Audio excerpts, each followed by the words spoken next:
This is Euphrates River in 2020, and this is Euphrates River now. The river has dried up, but why this news is so important for Christians and what science says about it. To answer these questions, first we need to understand the river itself. Since different prophets throughout the human history has proclaimed that only God knows the hour or day of the second coming, preachers and doomsayers around the globe have been predicting when it would occur and seeing the sun rise on yet another generation. Even those who chastise date setters often say, God's final judgment is coming soon. Probably in our lifetime, so get ready. In recent weeks, doomsayers have cited a new reason for believing the apocalypse is approaching. People have started debates on prophecy websites, in Bible study groups, and in churches. But why these people are so concerned right now? What exactly is the reason behind it? To explore these questions, we have to tell you about the terrifying story of the Euphrates River. So, please stay with us till the end of the video because you don't want to miss out on this one.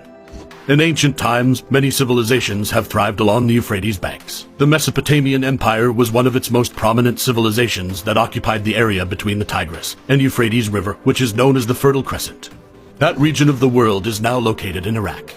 The Euphrates is the longest river in Asia, stretching a distance of over 1,730 miles, originating from the Armenian mountains in eastern Turkey. The river flows to the Persian Gulf through Turkey, Syria, and Iraq along the way. The Euphrates River flows through steep gorges and canyons in Turkey, then through lowlands in Syria before cutting clear across Iraq and entering into the Persian Gulf. Although different ancient civilizations have substantially altered the landscape in most regions of the Euphrates basin, remnants of ancient flora survive. The Euphrates gets majority of its water from rainfall and melting snow, resulting in peak flows from April to May. You've probably heard of Babylon. This ancient city was founded more than 4,000 years ago. The ancient Babylonians and Syrians built their empire in what is referred to today as Mesopotamia, which is the current area of land surrounded on both sides by both Euphrates and the Tigris rivers. Babylon grew to become one of the most powerful cities in the ancient world under the rule of Hammurabi.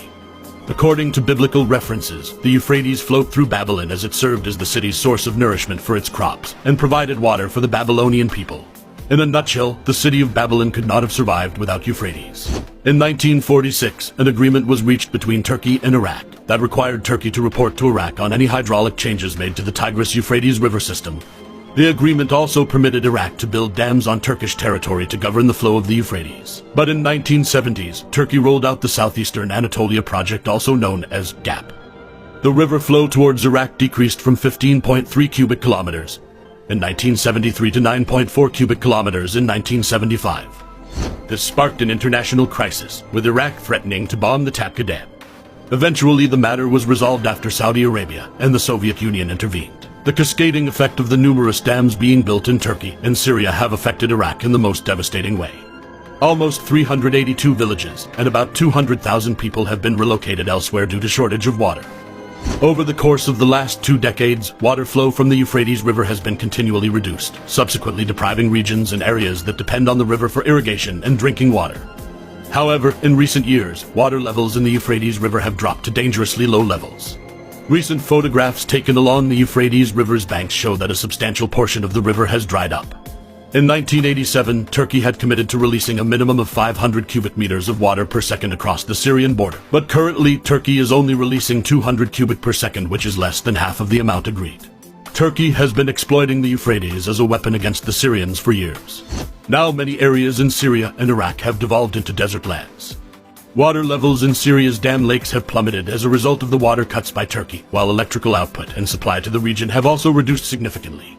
Additionally, the amount of agricultural land on the Euphrates banks is shrinking. Turkey has also significantly contaminated the water that remains on the riverbed. This is because water from Turkey and Syria most times contains dissolved fertilizer chemicals used on fields, which are then released into the Euphrates River headed into Syria and Iraq. The shortage of water is producing some serious health issues as people cannot access safe drinking water. According to Autonomous Administration of North and East Syria, this could generate humanitarian crises in the region. The dropping water levels have concerned geological scientists, leaving them perplexed and anxious about what is creating this frightening crisis. According to the Global Climate Danger Index, Syria is one of the nations most at risk, with Lake Assad suffering as a result of this cycle.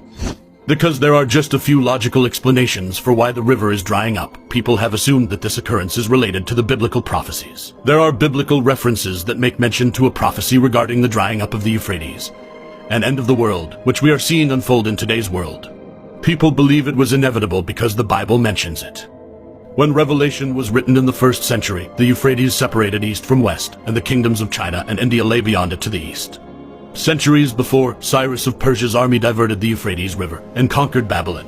The river used to run through the city, so they were able to march into Babylon and take the city on the dry riverbed. In the Great Tribulation, the eastern invader will cross the Euphrates, march through Babylon, and enter Palestine. The Euphrates is referred to as the Great River 5 times in the Bible. It marked the eastern limit of Israel's inheritance. Because the river was difficult to cross and a wilderness to the west separated Israel from the promised land of Canaan, it provided some protection for Israel. Recently, there have been some strange occurrences observed on the riverbed of the Euphrates.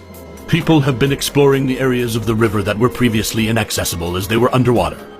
People have claimed to discover caves in strange shapes that are not common to any caves that could have been constructed by man. Some of these caves have a striking similarity to prison bars designed to hold someone or something. In addition to these weirdly shaped caves, people have recorded various terrifying sounds coming from the ground. Some have described the sounds as noises of groaning and agony that would simply make your skin crawl and give you nightmares. Some even stating they have heard what could be linked to moving chains originating from under the earth. People make these claims, possibly in an attempt to justify the Bible reference. This reinforces people's beliefs that the current events are a sign of Christ's second coming to conquer his enemies and establish his heavenly kingdom. So what do you think? Is the river drying up due to political issues and climate change, or does it have something to do with prophecies? One thing is clear, we do know for a fact, is that the region surrounding the Euphrates River is threatened with a desertification that could wipe out nearly 40% of the region with reduced annual rainfall and the subsequent drying up of the river.